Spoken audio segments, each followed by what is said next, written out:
നൂറ്റാണ്ടുകൾ കടന്നെത്തിയ മനുഷ്യൻ സയൻസ് എന്ന ശാസ്ത്രശാഖയെ വളർത്തി വികസിപ്പിച്ച് നേടിയ നേട്ടങ്ങൾക്ക് കണക്കില്ല. ജീവനുള്ള എന്തിൻ്റെയും സിറോസ്കോപ്പി എടുക്കുന്ന തരത്തിലല്ലേ ജനിതക ശാസ്ത്രം വളർന്നത്. ചന്ദ്രനിലെത്തുന്നു, ചൊവ്വയിൽ പര്യവേഷണം നടത്തുന്നു. ഇതെല്ലാം ചെയ്യുന്ന അതേ മനുഷ്യൻ തന്നെ അനന്തമായ പൗരാണികമായ ഒരു ശാസ്ത്രത്തിന് മുന്നിൽ മുട്ടുമടക്കാൻ മടിക്കുന്നുമില്ല. അത്രയും ഉയരത്തിലാണ് ഇന്നും ജ്യോതിശാസ്ത്രത്തിൻ്റെ സ്ഥാനം. ജീവിതത്തിൽ ഏറിയ പങ്കും ഈ ശാസ്ത്രം പഠിക്കാനായി ചിലവിട്ട ഇന്നും ചിലവിടുന്ന ഒരു യുവ ജ്യോതിഷിയെ പരിചയപ്പെടാം. അല്പം ആലങ്കാരികമായി പറഞ്ഞാൽ, മറ്റു കുട്ടികൾ സ്കൂൾ സിലബസുമായി പൊരുത്തപ്പെടാൻ മനഃപ്പാഠം നടത്തുമ്പോൾ ഈ ചെറുപ്പക്കാരൻ ജ്യോതിശാസ്ത്ര പാഠങ്ങളുമായി മുന്നോട്ട് പോവുകയായിരുന്നു. സിറ്റി ചാനലിൽ നക്ഷത്രവാരം മികച്ച രീതിയിൽ കൈകാര്യം ചെയ്യുന്ന PS ശ്രീവാസ്തവയെ കൂടുതൽ അടുത്തറിയാം. വിജയകഥയിലേക്ക് ഒരിക്കൽ കൂടി സ്വാഗതം.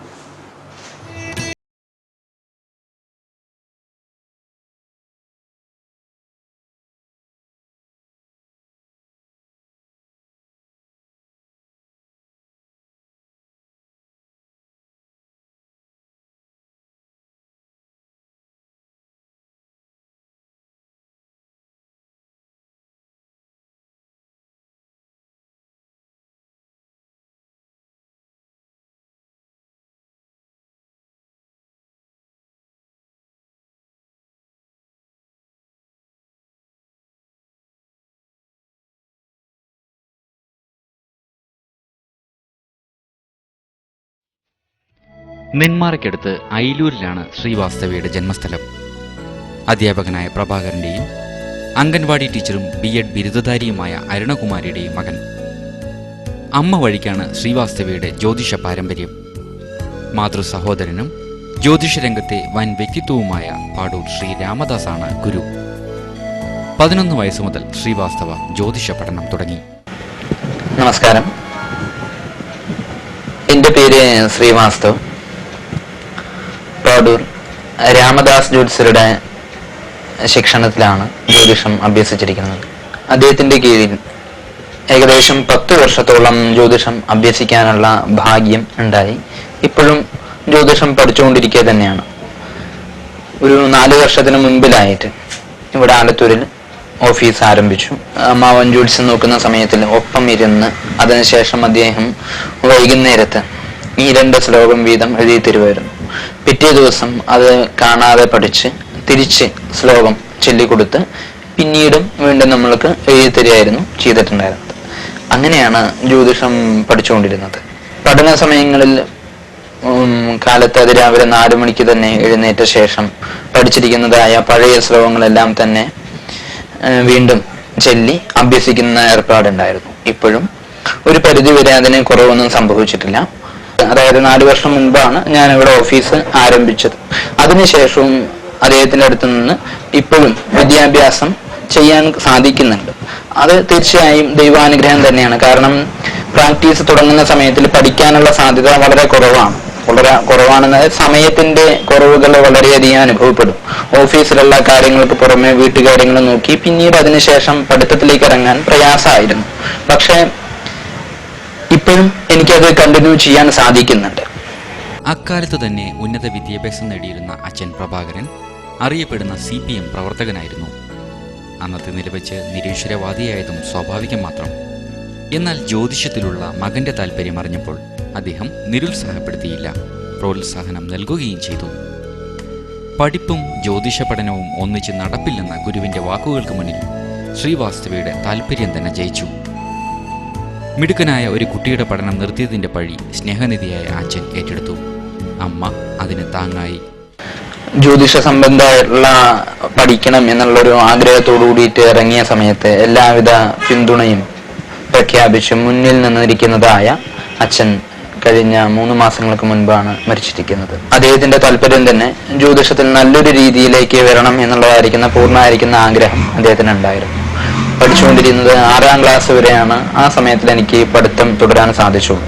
അപ്പോൾ 6ാം ക്ലാസ്സിന് ശേഷം വരുന്നതായിരിക്കുന്ന അവധിക്കാലത്ത് അമ്മാവൻ്റെ അടുത്ത് വിരുന്നിന് താമസിക്കാൻ പോയ സമയത്തിൽ കൗതുകപൂർവ്വം പഠിച്ചതാണ് ജ്യോതിഷശാസ്ത്രം. തുടക്കം കുറിച്ചത് കൗതുകപൂർവ്വമായിരുന്നു. അപ്പോൾ അതിനെക്കുറിച്ചിട്ടുള്ള അറിവുകൾ ധാരാളമായിട്ട് കിട്ടി തുടങ്ങിയപ്പോൾ ഇതിലൂടെ തന്നെ മുൻപിലോട്ട് പോയാൽ എന്താണ് എന്നുള്ളതായിരിക്കുന്ന ചിന്ത വന്നു. അപ്പോൾ പഠിത്തം ഗുരുനാഥൻ ഉപദേശിച്ചത് തന്നെ ഒന്നല്ലെങ്കിൽ ജ്യോതിഷ ശാസ്ത്രം സംബന്ധമായിട്ട് മാത്രം മുന്നോട്ട് പോകുക, ഇല്ലെങ്കിൽ വിദ്യാഭ്യാസം ഉണ്ടെങ്കിൽ ഇതിന് തടസ്സം നേരിടും എന്നുള്ളതാണ് പറഞ്ഞിട്ടുണ്ടായിരുന്നത്. കാരണം അന്ന് പഠിച്ച ആ തുടക്കത്തിലുള്ള ശ്ലോകങ്ങൾ വരെ ഏത് സമയത്തിലും എടുത്ത് പ്രയോഗിക്കേണ്ടതായിട്ട് വരും. അപ്പൊ ആ സമയത്തിൽ സ്കൂൾ വിദ്യാഭ്യാസം കൂടി ആകുമ്പോൾ രണ്ടും കൂടി തുടർന്ന് കൊണ്ടുപോകാൻ സാധിക്കില്ല എന്നും ഏതിനാണോ പ്രാധാന്യം കൊടുക്കുന്നത് ആ പ്രാധാന്യമുള്ളതായിരിക്കുന്ന വിഷയത്തിനാണ് അവിടെ മുൻഗണന കൊടുക്കേണ്ടത് എന്നുള്ളതാണ് പറഞ്ഞത്. അപ്പൊ ആ സമയത്തില് മുൻഗണന ജ്യോതിഷത്തിന് മാത്രമായിട്ടാണ് കൽപ്പിച്ചത്.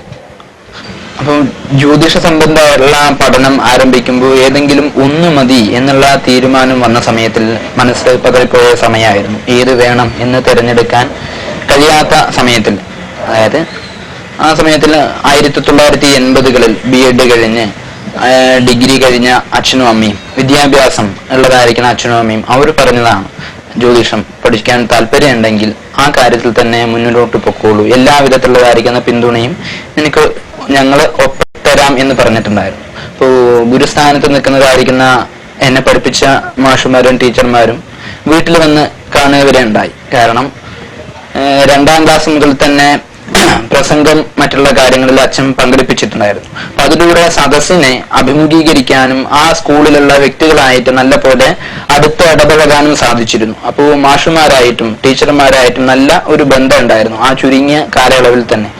അപ്പോൾ ഈ ജ്യോതിഷത്തിന് വേണ്ടിയിട്ട് ഇറങ്ങുന്ന സമയത്തിൽ ഒരുപാട് നിരുത്സാഹപ്പെടുത്താൻ വേണ്ടിയിട്ടുള്ള വാക്കുകൾ മാഷുമാർ പറഞ്ഞിട്ടുണ്ടായിരുന്നു. അപ്പോൾ അതിനെല്ലാം അവഗണിച്ച്, എന്ന് വെച്ചാൽ എല്ലാ കുറ്റപ്പെടുത്തലുകളും അച്ഛനും അമ്മയ്ക്കെതിരായിരുന്നു. ഇതിലോട്ട് വിടണ്ട, പഠിച്ച വിദ്യാഭ്യാസമുള്ള നിങ്ങൾ മകന്റേതായിരിക്കുന്ന വിദ്യാഭ്യാസത്തിനെ തടസ്സപ്പെടുത്തരുത് എന്നുള്ളതായിരിക്കുന്ന വാക്കുകൾ പറഞ്ഞിട്ടുണ്ടായിരുന്നു. പക്ഷെ അതിനെല്ലാം അവഗണിച്ച് ജ്യോതിഷത്തിലൂടെ പോയാൽ നിനക്ക് നേരാകാൻ പറ്റും എന്നുള്ളതായിരിക്കുന്ന ഉപദേശത്തോടു കൂടിയിട്ട് പൂർണ്ണ പിന്തുണ പ്രഖ്യാപിച്ചത് അമ്മയേക്കാൾ ഉപരി അച്ഛനായിരുന്നു. കടുത്ത ജീവിതാനുഭവങ്ങൾക്കിടയിൽ മകന്റെ വിശ്വാസം നിരീശ്വരവാദിയായ അച്ഛനെയും വിശ്വാസിയാക്കി മാറ്റിയ അനുഭവവും ശ്രീവാസ്തവയ്ക്കുണ്ട്. അങ്ങനെ അച്ഛന്റെ ആവശ്യപ്രകാരം ശ്രീവാസ്തവ അദ്ദേഹത്തിന്റെ ഭാവി ഗണിച്ച് പറഞ്ഞു.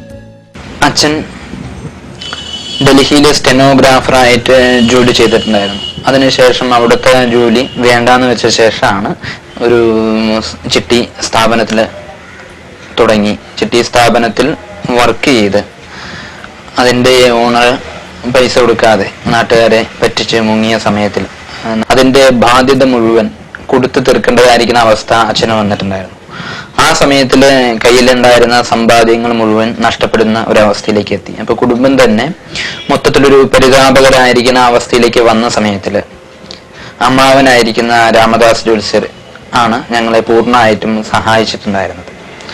അതിനു ശേഷം ആനന്ദന്മാറയിൽ ട്യൂട്ടോറിയൽ കോളേജ് നടത്തുകയും അതിനുശേഷം പഞ്ചായത്ത് മെമ്പറായിട്ട് ജോലി അനുഷ്ഠിക്കുകയും ചെയ്തിട്ടുണ്ടായിരുന്നു. മാർക്സിസ്റ്റ് പാർട്ടിയുടെ പഞ്ചായത്ത് മെമ്പറായിരുന്നു. അതായത് നിരീശ്വരവാദിയായിരുന്നു ആദ്യം തുടക്കത്തിൽ അച്ഛൻ. അപ്പൊ ആ സമയത്തില് ഈശ്വരനെ കുറിച്ചുള്ളതായിരിക്കുന്ന വിശ്വാസങ്ങളോ അല്ലെങ്കിൽ ജ്യോതിഷ സംബന്ധമായിരിക്കുന്ന കാര്യങ്ങളിലുള്ള വിശ്വാസങ്ങളെല്ലാം വളരെ കുറവായിരുന്നു. ആ കുറവായിരിക്കുന്ന സമയത്തിലും ഈ ജ്യോതിഷത്തിലേക്ക് എന്നെ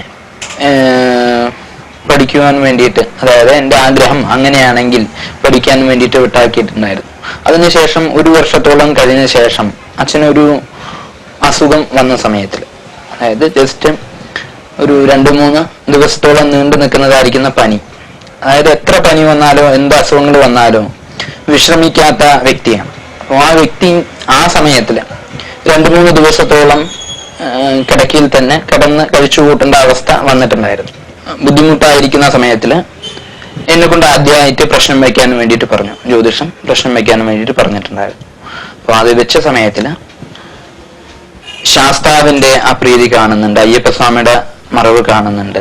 അപ്പോ അയ്യപ്പസ്വാമിയുടെ അടുത്ത് 41 ദിവസത്തോളം വ്രതം എടുത്ത് ശബരിമലയിൽ പോയിട്ട് വരാം എന്ന് പ്രാർത്ഥിച്ചു കഴിഞ്ഞാൽ എത്രയും പെട്ടെന്ന് തന്നെ അസുഖം മാറും എന്ന് പറഞ്ഞു. അപ്പൊ അത് ഒരു കൗതുകപൂർവം അല്ലെങ്കിൽ ജിജ്ഞാസയോടുകൂടിയിട്ട് ചോദിച്ചിട്ടുണ്ടായിരുന്നു, ഇങ്ങനെ ഞാൻ പ്രാർത്ഥിച്ചു കഴിഞ്ഞാൽ അസുഖം പൂർണ്ണമായിട്ടും ഭേദമാകും എന്ന് ഉറപ്പുണ്ടോ എന്ന് ചോദിച്ച സമയത്ത് ധൈര്യമായിട്ട് ചെയ്തോളൂ, 100% വ്യത്യാസം വരും എന്ന് പറഞ്ഞു. അപ്പൊ അതേപോലെ തന്നെ അധികം വിശ്വാസം ഉണ്ടായിരുന്നില്ല ആ സമയത്ത്, എങ്കിലും അതേപോലെ തന്നെ മനസ്സുകൊണ്ട് പ്രാർത്ഥിച്ച് ഉറങ്ങി. അത്ഭുതം പോലെ തന്നെ അത്ഭുതം പിറ്റേ ദിവസം ആകുമ്പോഴേക്കും അച്ഛൻ്റെ പനി ഏതാണ്ട് കുറഞ്ഞ് എണീറ്റിരിക്കാനും സംസാരിക്കാനും കൂടുതൽ നല്ല ഉത്സാഹത്തോടു കൂടിയിട്ട് ജോലിക്ക് പോകാനും സാധിച്ചു. അതിനുശേഷം ഈശ്വരനോടുള്ള താല്പര്യം ക്രമേണ വർദ്ധിച്ചു. നിരീശ്വരവാദി പോയി സത്യത്തിൽ ഈശ്വരനെ തന്നെ പൂർണ്ണമായിട്ടും വിശ്വസിക്കുന്ന അവസ്ഥയിൽ അവസാന നാളുകളിൽ എത്താൻ സാധിച്ചിട്ടുണ്ടായിരുന്നു. വേർപിരിഞ്ഞെങ്കിൽ കൂടി അദ്ദേഹത്തിന്റെ സജീവമായിരിക്കുന്ന സാന്നിധ്യം ഞങ്ങൾക്ക് അനുഭവപ്പെടാറുണ്ട്. സത്യം പറയണം, പക്ഷെ അപ്രിയ സത്യങ്ങൾ പറയരുത് എന്നർത്ഥം വരുന്ന ഒരു ചൊല്ലുണ്ട് സംസ്കൃതത്തിൽ. ഇത് പഠിച്ചെടുത്ത ഒരു സന്ദർഭം വാസ്തവയുടെ ജ്യോതിഷ പഠനകാലത്തുണ്ടായി. പലരും ഒരു താല്പര്യം കാരണം കൊച്ചു ജ്യോതിഷനെ വിളിച്ച് ഫലം നോക്കാറുണ്ടായിരുന്നു. അങ്ങനെയാണ് ആ പ്രവചനം ഉണ്ടായത്. ജ്യോതിഷം പഠിച്ചുകൊണ്ടിരിക്കുന്ന സമയത്തിൽ തന്നെ കൗതുകപൂർവ്വം ആളുകൾ അതിന് നോക്കാൻ വേണ്ടിയിട്ട് വിളിക്കുമായിരുന്നു. പരിസരത്തുള്ളവരാരും ശരി, ബന്ധുക്കളും നോക്കാൻ വേണ്ടിയിട്ട് വിളിക്കുമായിരുന്നു. ദൈവാനുഗ്രഹത്താൽ പറയുന്ന കാര്യങ്ങൾ, ആ അറിഞ്ഞ അറിവിൽ വെച്ചിട്ട് പറയുന്ന കാര്യങ്ങൾ പലപ്പോഴും സത്യമായി മാറുമായിരുന്നു. ആ സമയത്തിൽ തന്നെ ഞങ്ങളുടെ അടുത്ത് താമസിക്കുന്നതായിരിക്കുന്ന വ്യക്തി, അതായത് ഒരു 10-60 വയസ്സിന്റെ ആ ടൈമിലുള്ളതായിരിക്കുന്ന വ്യക്തി ജാതകം നോക്കാൻ വേണ്ടിയിട്ട് വിളിച്ചു. ജസ്റ്റ് നോക്കിയ സമയത്തിൽ തന്നെ പഠിച്ചുകൊണ്ടിരിക്കുന്ന ശ്ലോകമായിരുന്നു. അതിലൊരു 60-ാം വയസ്സിൽ മരിക്കേണ്ടതായിരിക്കുന്ന ഒരു ലക്ഷണം ആ ജാതകത്തിലുണ്ടായിരുന്നു. ആ ജാതകപ്രകാരം അവരുടെ മുഖത്ത് നോക്കി തന്നെ 60-ാമത്തെ വയസ്സിനപ്പുറം ജീവിച്ചിരിക്കാനുള്ള യോഗം ജാതകപ്രകാരം കാണുന്നില്ല എന്ന് പറഞ്ഞു. അത് കേട്ട മാത്രത്തിൽ തന്നെ അവരുടെ മുഖം വല്ലാതെയായി. അത് അറിഞ്ഞിരുന്നില്ല. പിന്നീട് മറ്റു കാര്യങ്ങളെല്ലാം പറഞ്ഞതിന് ശേഷം വീണ്ടും പഠിക്കുവാൻ വേണ്ടിയിട്ട് പാടൂര് വന്നു. ഒരു ഏകദേശം 1 മാസത്തോളം കഴിഞ്ഞ ശേഷം പിന്നീടാണ് വീട്ടിലേക്ക് തിരിച്ചു വന്നിട്ടുണ്ടായിരുന്നത്. ആ വരുന്ന സമയത്തിൽ അമ്മയും അച്ഛനും പറയണം, അവിടെ നീ നോക്കാൻ പോയ വീട്ടിലത്തെ ആ സ്ത്രീ വയ്യാതെയായി കിടക്കുകയാണ്, നിന്നെ കാണണം എന്ന് പറഞ്ഞിട്ടുണ്ടായിരുന്നു എന്ന് പറഞ്ഞു. കാണാൻ വേണ്ടി പോയ സമയത്തിൽ അവർ പറഞ്ഞു, ഇപ്പോൾ 60-ാമത്തെ വയസ്സിൽ അവർക്കിതിപ്പോ ഒരു 3 മാസത്തിനുള്ളിൽ തികയാണ്. ആ തികയുന്ന സമയത്തിന് അവർക്ക് മുൻപ് തന്നെ ബ്ലഡ് ക്യാൻസറിൻ്റെതായിരിക്കുന്ന അസുഖം ഉണ്ടായിരുന്നു. പക്ഷേ അത് വീട്ടില് വേറെ ആർക്കും അറിയില്ല. കാരണം അവർക്ക് പൈസയോട് കുറച്ചൊരു താല്പര്യം കൂടുതലായിരുന്നു. ഈ അസുഖം അറിഞ്ഞു കഴിഞ്ഞാൽ വീട്ടിലുള്ള വ്യക്തികൾ ചികിത്സിച്ചിട്ട് ഈ പൈസ ചെലവാക്കിപ്പിക്കുവോ എന്നുള്ളതായിരിക്കുന്ന പേടി അവർക്കുണ്ടായിരുന്നു. അതുകൊണ്ട് തന്നെ അവർ ഈ അസുഖം വീട്ടുകാരിൽ നിന്ന് മറച്ചു വെച്ചിരിക്കുകയായിരുന്നു. അപ്പൊ ഈ വാക്ക് കേട്ടതോടുകൂടിയിട്ട് അവർക്കാകെ ഇത് പറയുകയും ചെയ്തു. ജാതകപ്രകാരമുള്ള യോഗം എങ്ങനെയാണെന്ന് പറയുകയും ചെയ്തപ്പോൾ അത് ഫലവത്തായി. അവരെ കയ്യിൽ പിടിച്ചിട്ട് കാണാൻ പോയ സമയത്തിൽ പറയാണ്, മകനെ, നീ പറഞ്ഞ പോലെ തന്നെ എനിക്ക് വന്നല്ലോ, ഇതില് അപ്പുറം വഴി എന്തെങ്കിലും നിനക്ക് കാണാൻ സാധിക്കുന്നുണ്ടോ, ഇത് വ്യത്യാസപ്പെടുത്താൻ നിനക്ക് സാധിക്കുമോ എന്നുള്ളൊരു ചോദ്യം ചോദിച്ചിട്ടുണ്ടായിരുന്നു. മനസ്സിനെ ആകെ വിഷമിപ്പിച്ച ഒരു സമയമായിരുന്നു. അതിനുശേഷം കുറച്ചു നാൾക്കുള്ളിൽ തന്നെ ആ വ്യക്തി മരണപ്പെടുകയും ചെയ്തിട്ടുണ്ടായിരുന്നു. ഇത് ഗുരുനാഥനോട് പറഞ്ഞ സമയത്തിൽ അദ്ദേഹം നല്ല രീതിയിൽ ശാസിക്കുകയാണ് ഉണ്ടായത്. കാരണം ഒരിക്കലും ശാസ്ത്രം മനുഷ്യന്റെ പ്രയോജനത്തിന് വേണ്ടിയിട്ടാണ് ഉപയോഗപ്പെടുത്തേണ്ടത്. ഇപ്പൊ ഒരു സ്ത്രീയുടെ അല്ലെങ്കിൽ ഒരു വ്യക്തിയുടെ നിമിത്തമായിരിക്കാം ഒരു വ്യക്തിയുടെ ദോഷത്തിന് കൂടിയിട്ട് കാരണമായി. അത് ആ വാക്ക് ആ സ്പോട്ടിൽ കേട്ട മാത്രയിൽ അവർക്ക് അതിനപ്പുറം ആയുസില്ലെങ്കിൽ കൂടിയിട്ട് കുറച്ചു നാൾ സന്തോഷമായിട്ടിരിക്കുന്ന ആ ഒരു സമയത്തിനെ കേടുവരുത്തുകയാണ് ചെയ്തിട്ടുണ്ടായിരുന്നത്. ഈ ദോഷം അവരോട് പറയാതിരുന്നെങ്കിൽ ഒരു പക്ഷെ ആ കുറച്ച് ജീവിച്ചിരിക്കുന്ന ആ കുറച്ചു നാളെങ്കിലും അവർക്കൊരു സന്തോഷപ്രദമായിരിക്കുന്ന ലൈഫ് കിട്ടുമായിരുന്നു. പിന്നെ അതിനുശേഷം ഇങ്ങനെയുള്ള കാര്യങ്ങൾ സ്ട്രൈറ്റ് ആയിട്ട് ആ വ്യക്തിയുടെ മുഖത്ത് നോക്കി പറയാൻ സാധിക്കില്ല എന്ന് അന്നാണ് മനസ്സിലായത്. ഒരു ജ്യോതിഷിക്ക് വാക്കുകൾ സ്വയം സൃഷ്ടിച്ചെടുക്കുന്ന ഒന്നല്ല. പലപ്പോഴും അതൊരു വെളിപാടാണ്, വെളിച്ചം പോലെ എത്തിച്ചേരുന്നത്. അതുകൊണ്ട് തന്നെ ജ്യോതിഷം ഫലിക്കണമെങ്കിൽ മന്ത്രസിദ്ധി അനിവാര്യം. മന്ത്രസിദ്ധിയാവട്ടെ ദൈവപ്രീതി കൊണ്ട് മാത്രം ആർജിക്കാവുന്നതും. അതുപോലെ തന്നെ ഒരു ജ്യോതിഷന് മന്ത്രസിദ്ധിയും വളരെയധികം ആവശ്യമാണ്. ജ്യോതിഷം തുടങ്ങുന്ന സമയത്തൊന്നും പ്രത്യേകമുള്ള പ്രാർത്ഥനാകാര്യങ്ങളോ മറ്റോ നിത്യമുള്ള സന്ധ്യാവന്ദന ഉണ്ട് എന്നുള്ളതല്ലാതെ പ്രത്യേകമായിരിക്കുന്ന ഇഷ്ടദേവതകളോ കാര്യങ്ങളൊന്നും ഉണ്ടായിരുന്നില്ല.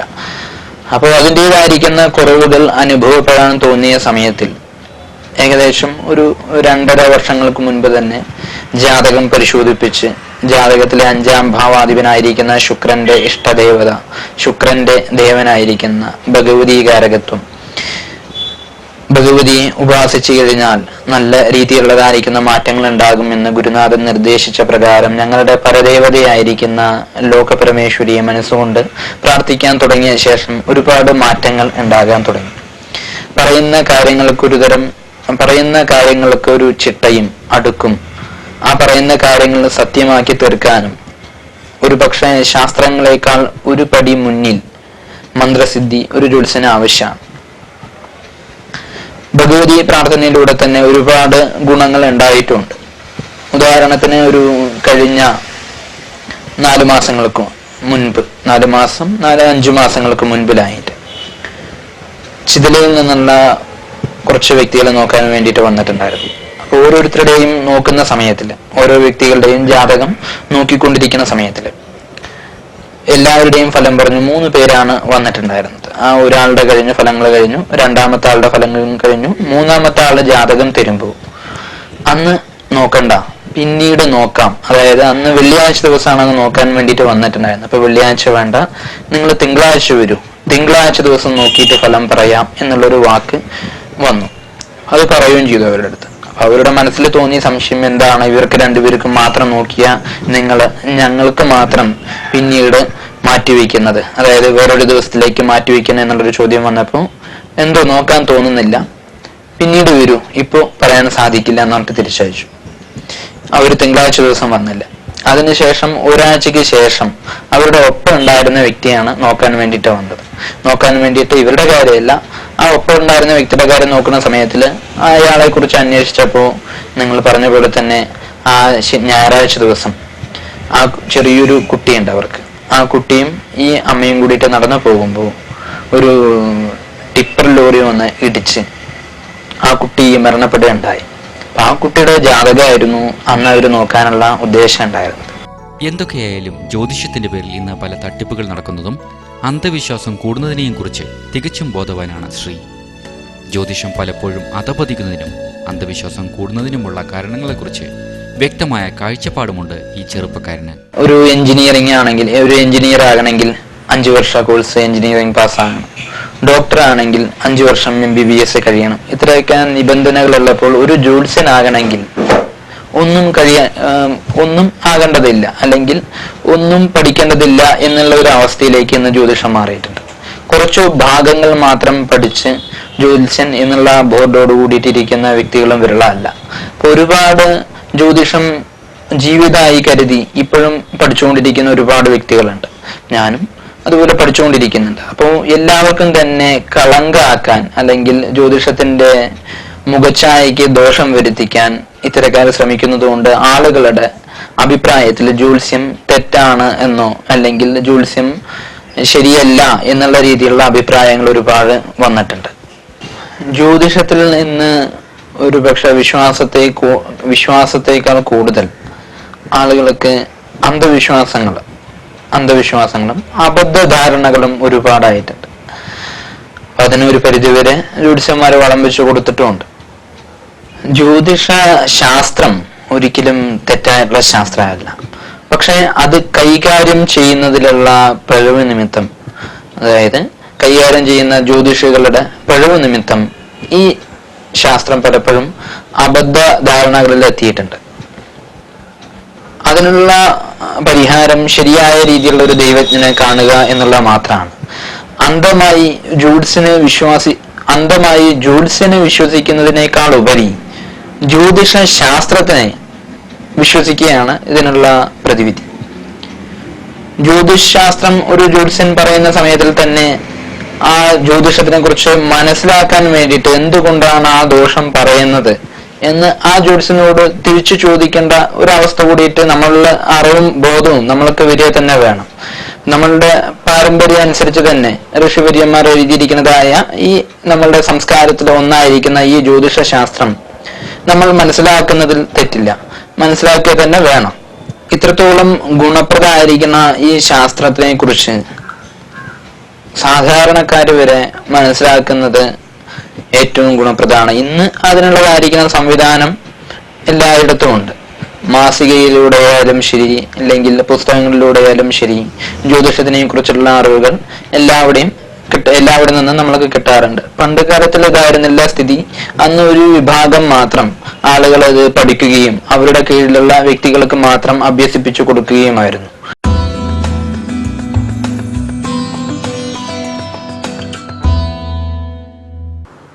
ഒന്നാലോചിച്ചാൽ എന്താണ് ജീവിതം, എന്തൊക്കെയാണ് ഇതിൽ സംഭവിക്കുന്നതെല്ലാം ആരുടെ നീതിയാണ്, ജനനം, മരണം, സന്തോഷം, പ്രതീക്ഷ, വേദനകൾ, വിരഹം. ഒരു ഉത്തരമോ പരിഹാരം തേടലോ ആണോ ജീവിതം? മറ്റൊരു തരത്തിൽ ആരൊക്കെ എന്തൊക്കെ പറഞ്ഞാലും മനുഷ്യനെ ചിന്തിക്കാൻ പോലും കഴിയാത്തവ സംഭവിക്കുന്നതിന് ഈ ലോകം സാക്ഷിയാണ്. ചില വിശ്വാസങ്ങൾക്ക് വൻ വീഴ്ചകളെ പോലും തടഞ്ഞു നിർത്താനും കഴിഞ്ഞിട്ടുണ്ട്. വാസ്തവ പറഞ്ഞതുപോലെ വിശ്വാസം ജ്യോതിഷത്തിലായിരിക്കണം, ജ്യോതിഷിയിലാവരുത് എന്ന് മാത്രം. സാധാരണയായി പലപ്പോഴും ഉണ്ടാവുന്ന ഒരു സംശയമാണ് അല്ലെങ്കിൽ ചോദ്യമാണ് ജ്യോതിഷം ശാസ്ത്രീയമല്ല എന്ന ആരോപണം. ജ്യോതിഷ ശാസ്ത്രത്തിന്റെ അടിസ്ഥാനം എന്ന് പറയുമ്പോൾ തന്നെ പുരാതന കാലത്തില് ഋഷിവര്യന്മാർ നഗ്ന നേത്രങ്ങൾ കൊണ്ടാണ് ഗ്രഹങ്ങളുടെയും നക്ഷത്രങ്ങളുടെയും സ്ഥിതിഗതികൾ മനസ്സിലാക്കിയിരിക്കുന്നത്. ഇന്നത്തെ പോലെ ദൂരദർശിനികളോ മറ്റ് ആധുനികമായിരിക്കുന്ന ഉപകരണങ്ങളോ ഒന്നും തന്നെ ഇല്ലാതെ ഗ്രഹങ്ങളുടെ സ്ഥിതി അന്ന് അവർക്ക് മനസ്സിലാക്കാൻ സാധിച്ചു.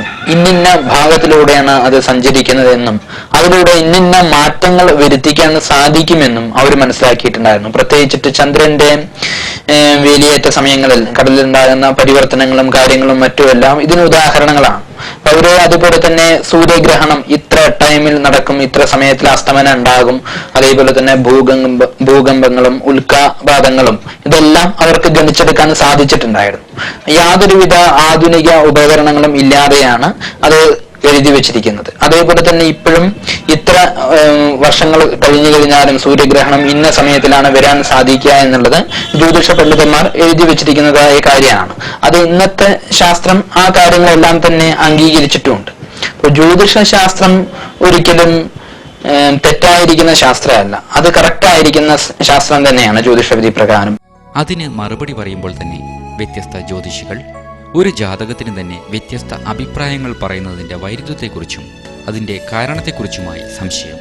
തീർച്ചയായിട്ടും പൊരുത്തം എന്ന് പറഞ്ഞു കഴിഞ്ഞാൽ ഇപ്പോൾ ഒരു അറേഞ്ച്ഡ് മാരേജിനെ സംബന്ധിച്ചിടത്തോളം രണ്ട് വ്യക്തികളും വേറെ വേറെ ഭാഗത്ത് ജീവിച്ച അല്ലെങ്കിൽ ഒരു പക്ഷെ നേരിട്ട് തന്നെ കാണാതെ ജീവിച്ച വ്യക്തികളാണ്. ഈ വ്യക്തികളുടെ മാനസികമായിരിക്കുന്ന അടുപ്പത്തിനെയാണ് ജാതക പ്രകാരം പൊരുത്തത്തിനെ കൊണ്ട് ചിന്തിക്കുന്നത്. അതായത് മനസ്സിന്റെ കാരകനായിരിക്കുന്ന ചന്ദ്രനെ കൊണ്ടാണ് ഇവർ തമ്മിലുള്ള അടുപ്പത്തിനെ ഗണിച്ചറിയുന്നത്. ആ ചന്ദ്രനെ കണക്കാക്കിയാണ് പൊരുത്തങ്ങളും നമ്മൾ നിശ്ചയിക്കുന്നത്. ഇതിൽ തന്നെ ഒരുപാട് അബദ്ധധാരണകളും വരുന്നുണ്ട്. കാരണം ഇപ്പൊ ആളുകൾ അധികവും മടിക്കുന്നത്, ഒരു ജ്യോത്സ്യൻ ഇന്നിപ്പോ അഭിപ്രായം പറഞ്ഞു, പൊരുത്തം ഇത്ര ദോഷമുണ്ടെന്ന് പറഞ്ഞു, ഇപ്പൊ വേറൊരു ജ്യോത്സ്യൻ എന്താ അങ്ങനെ മാറ്റി പറയാൻ കാരണം എന്നുള്ളതാണ് പൊതുവെ എല്ലാവർക്കും വരുന്നതായിരിക്കുന്ന സംശയം. അപ്പോ അതിന് ഞാൻ മുൻപ് പറഞ്ഞ മറുപടി തന്നെയാണ് അതിനുള്ള കാര്യം പറയുന്നത്. കാരണം ഇതിന് പ്രത്യേകമായിരിക്കുന്ന ഒരു മാനദണ്ഡം ഇല്ലാത്തത് കൊണ്ട്, അതായത് ജ്യോതിഷം ഇത്ര വരെ പഠിച്ചിരിക്കണം എന്നുള്ളൊരു നിർബന്ധം ഇല്ലാത്തത് കൊണ്ട് എല്ലാവരും ജ്യോത്സ്യന്മാരായിട്ട് തന്നെയാണ് കണക്കാക്കുന്നത്. ഇപ്പോൾ വിധിപ്രകാരം ഞങ്ങൾ പാടൂർ ജ്യോത്സ്യന്മാരെ ജാതകം ഒരു പൊരുത്തം ചിന്തിക്കുന്ന സമയത്തിൽ ഗ്രഹനിലയും അതിലൂടെ അംശവും നോക്കിയ ശേഷം മനസ്സിൽ കണക്ക് കൂട്ടി ഭാവം ഗണിതം എന്നുള്ളതായിരിക്കുന്ന ഒരു ചിന്ത നടത്താറുണ്ട്.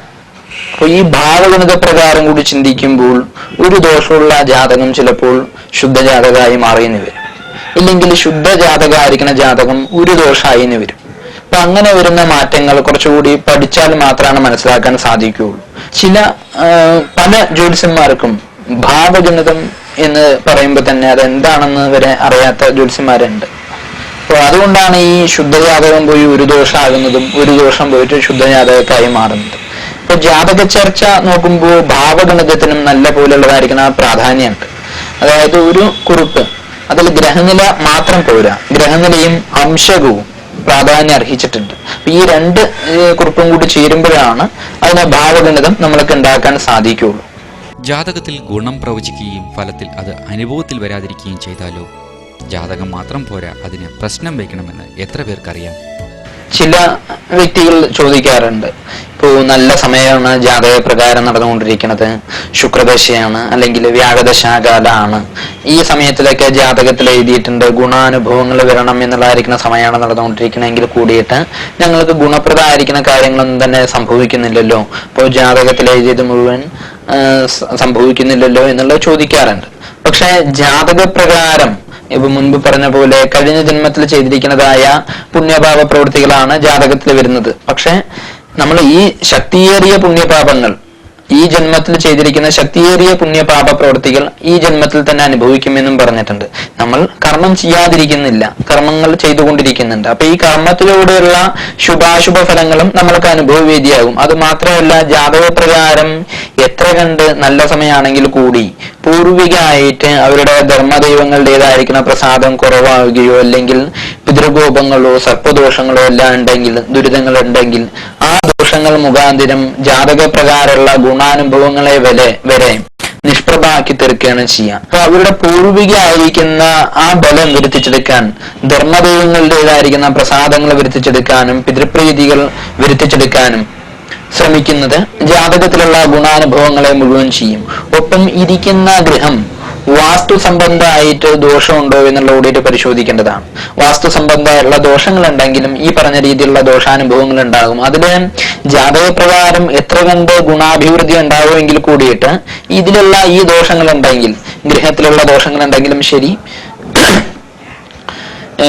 പിതൃസംബന്ധമായിരിക്കുന്ന ദോഷങ്ങൾ ഉണ്ടെങ്കിലും ശരി, അതെല്ലാം ദുരിതത്തിന് ഇടയാക്കാവുന്നതായിരിക്കുന്ന കാര്യങ്ങളാണ്. ശത്രുദോഷ നിമിത്തമായിട്ടോ ദൃഷ്ടിദോഷ നിമിത്തമായിട്ടോ മറ്റോ ദോഷങ്ങൾ വരികയാണെങ്കിൽ ഈ ജാതകത്തിലുള്ള ഗുണാഭിവൃദ്ധികളെ എല്ലാം തന്നെ മാറ്റിമറിക്കാനുള്ളതായിരിക്കുന്ന കഴിവ് അതിനുണ്ട്. ഈ ജാതകപ്രകാരം മാത്രം നോക്കിയതുകൊണ്ട് അവിടെ കാര്യം നിൽക്കുന്നില്ല. അതുകൊണ്ടാണ് ജാതകത്തിനോടൊപ്പം തന്നെ പ്രശ്നവും കൂടി വെച്ച് നോക്കുന്നത്. അതായത് പ്രശ്നം വയ്ക്കുന്നത് ഇപ്പോഴത്തെ കാര്യങ്ങൾ അറിയാൻ വേണ്ടിയിട്ടും ആ വ്യക്തിയുടെ ദൈവാധീനം എത്രത്തോളം ഉണ്ട്, അതേപോലെ തന്നെ ആയുസിന്റെ ബലമുണ്ടോ, ഈ കാര്യങ്ങൾ അറിയാനും അദ്ദേഹത്തിന്റെ ശത്രുദോഷത്തിനെയും ഗൃഹദോഷത്തിനെയും പ്രേതദോഷത്തിനെയും സർപ്പദോഷത്തിനെയും എല്ലാം ചിന്തിക്കാനാണ് പ്രശ്നം വയ്ക്കുന്നത്. അപ്പൊ ജാതകഫലം മാത്രം നോക്കിയതുകൊണ്ട് കാര്യമായില്ല. പ്രശ്നം ഫലം കൂടി അതിൽ കൂടിയിട്ട് യോജിപ്പ് വരുമ്പോഴാണ് ഒരു വ്യക്തിയുടെ ഗുണദോഷങ്ങൾ മുഴുവനായിട്ട് അറിയാൻ സാധിക്കുന്നത്. ഏത് സമയത്താണ് ഒരു വ്യക്തി ജാതകം നോക്കേണ്ടത്? എന്താണ് ജാതകത്തിന്റെ ആവശ്യകത? ഒരു വ്യക്തിയുടെ ജനന സമയത്തിനെ ആധാരമാക്കിയാണ് ഇപ്പോൾ നമ്മൾ ജാതകം ഗണിക്കാറുള്ളത്. പല പ്രകാരത്തിലും ജാതകമുണ്ട്.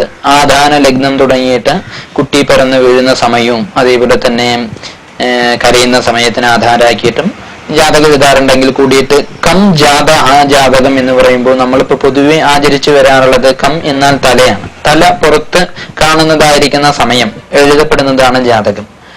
ഈ ജാതകത്തിൽ പൂർവജന്മാർജിതം കർമ്മ ശുഭം വാ യതിവാ ശുഭം എന്നാൽ കഴിഞ്ഞ ജന്മത്തിൽ ചെയ്തിരിക്കുന്നതായ പുണ്യപാപ പ്രവൃത്തികൾ അതെന്തായിരുന്നാലും അത് ഈ ജന്മത്തിൽ അനുഭവിക്കണം എന്നുള്ളതാണ് പറയാ. അപ്പൊ അത് നമ്മൾക്ക് കാണിച്ചു തരുന്ന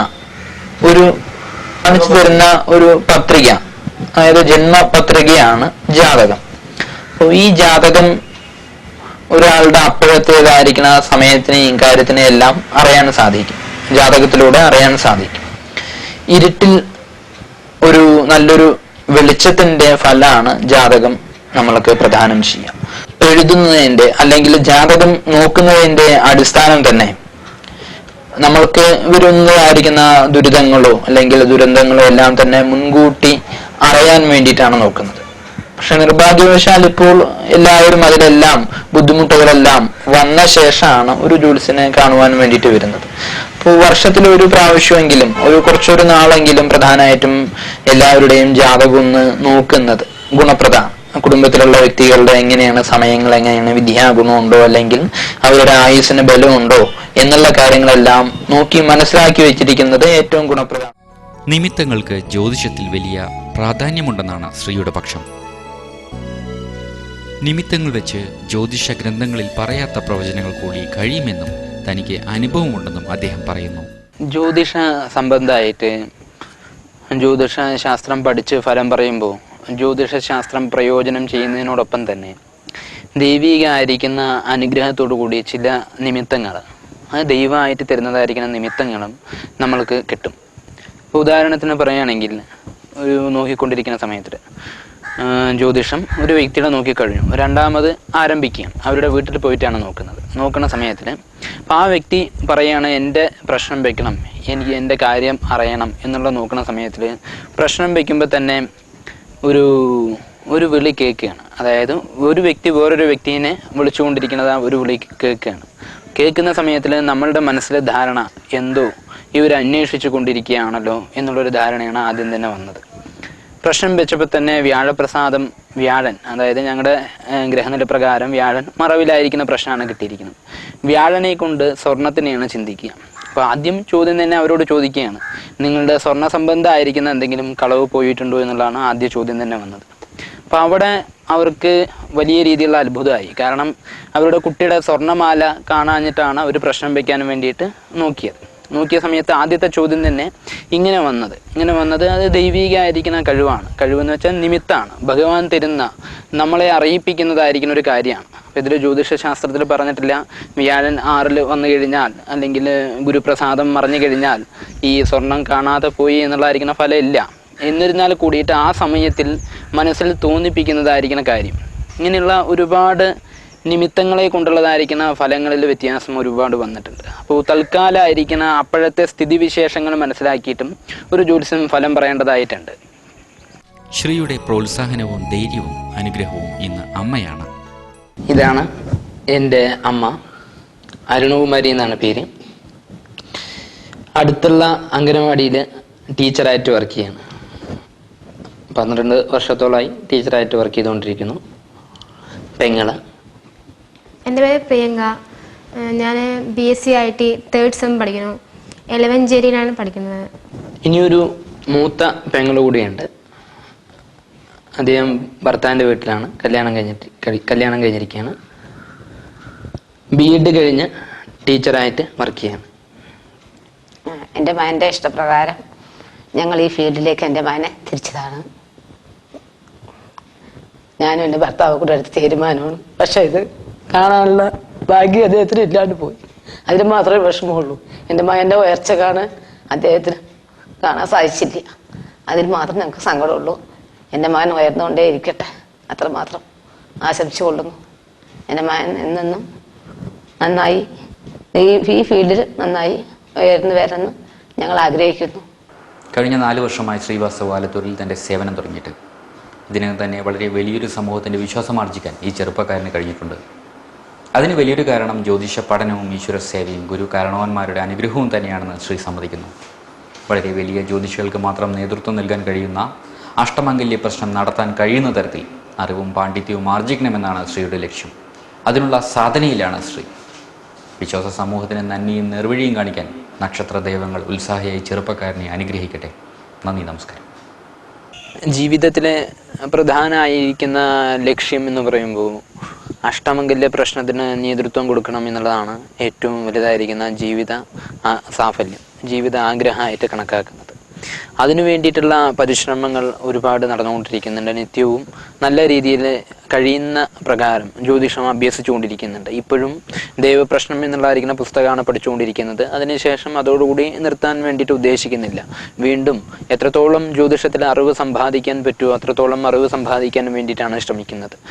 നല്ല രീതിയിൽ ജ്യോതിഷം അഭ്യസിച്ച് നല്ല രീതിയിലുള്ളതായിരിക്കുന്ന ഗുണാനുഭവങ്ങൾ എല്ലാവർക്കും വരുത്തണം എന്നുള്ളതായിരിക്കുന്ന ഒരു ആഗ്രഹം നിലനിൽക്കുന്നുണ്ട്.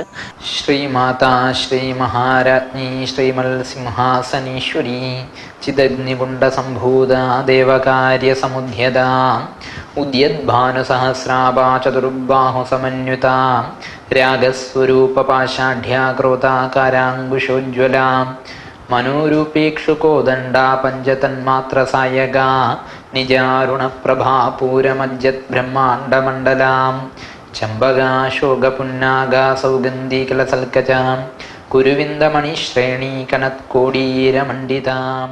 ക്ഷേത്രാചാരത്തിനെ സംബന്ധിച്ച് ഒരു ക്ഷേത്രത്തിൽ പോയി കഴിഞ്ഞാൽ നമ്മൾ എന്തിനു വേണ്ടിയിട്ടാണ് അതിൽ പോകുന്നത് എന്നും എന്താണ് അതിൻ്റെ ഉദ്ദേശം, ആ ക്ഷേത്രത്തിൽ എത്തിക്കഴിഞ്ഞു കഴിഞ്ഞാൽ എന്താണ് നമ്മൾ ചെയ്യേണ്ട ആചാര മര്യാദകൾ എന്നുള്ളതിനെ കുറിച്ച് ഒരു ലേഖനം തയ്യാറാക്കി ജ്യോതിഷരത്നത്തിലേക്ക് അയക്കാം എന്നുള്ളൊരു തീരുമാനമുണ്ട്. ഭക്തിയോടുകൂടി ഒരു 10 മിനിറ്റ് നേരമെങ്കിലും, ബാക്കിയുള്ള 23 മണിക്കൂറും 50 മിനിറ്റും നിങ്ങളുടെ കയ്യിലാണ്, അതിലുള്ള വരുന്ന ബാക്കി 10 മിനിറ്റ് നേരമെങ്കിലും മനസ്സുകൊണ്ട് ഭഗവാനെ പ്രാർത്ഥിച്ചിരിക്കുന്നത് മനസ്സിന് ലാഘവം നൽകും. എത്ര ഗുരുതരമായിരിക്കുന്ന പ്രശ്നമാണെങ്കിലും 10 മിനിറ്റ് നമ്മൾക്ക് മനസ്സിന് വേണ്ടിയിട്ട് ജീവിക്കുന്നത് ഒരുപാട് മാറ്റങ്ങൾ നമ്മൾക്ക് ചെയ്യും. ദൈവജ്ഞ ലക്ഷണം എന്ന് പറയുമ്പോൾ തന്നെ ഒരു ജ്യോത്സ്യന് വേണ്ട ഗുണഗണങ്ങൾ ജ്യോതിശാസ്ത്ര വിദഗ്ധോ ഗണിതപടുർ വൃത്തവാംശ്ച സത്യവചാഹ എന്നും, അതായത് ജ്യോതിശാസ്ത്രത്തിലെ വൈദഗ്ധ്യം ഉണ്ടാകണമെന്നും, ഗണിതപടു എന്ന് വെച്ചാൽ ഗണിതത്തിൽ നല്ല അറിവും, ദശഭേദം ഗ്രഹഗണിതം എന്നുള്ളതാണ് പറഞ്ഞിരിക്കുന്നത്, ഗ്രഹഗണിതത്തെ അറിയുന്ന വ്യക്തിയായിട്ടും, വൃത്തവാംശ്ച സത്യവചാഹ എന്നുള്ളതാണ് പറഞ്ഞിരിക്കുന്നത്, സത്യം മാത്രം പറയുന്ന വ്യക്തിയായിട്ടും, വിനയി വേദാധ്യായി ഗ്രഹയജന പടുശ്ച ഭവതു ദൈവജ്ഞ എന്നുള്ളതാണ് പറഞ്ഞിരിക്കുന്നത്, വിനയശീലം ഉള്ള വ്യക്തിയായിട്ടും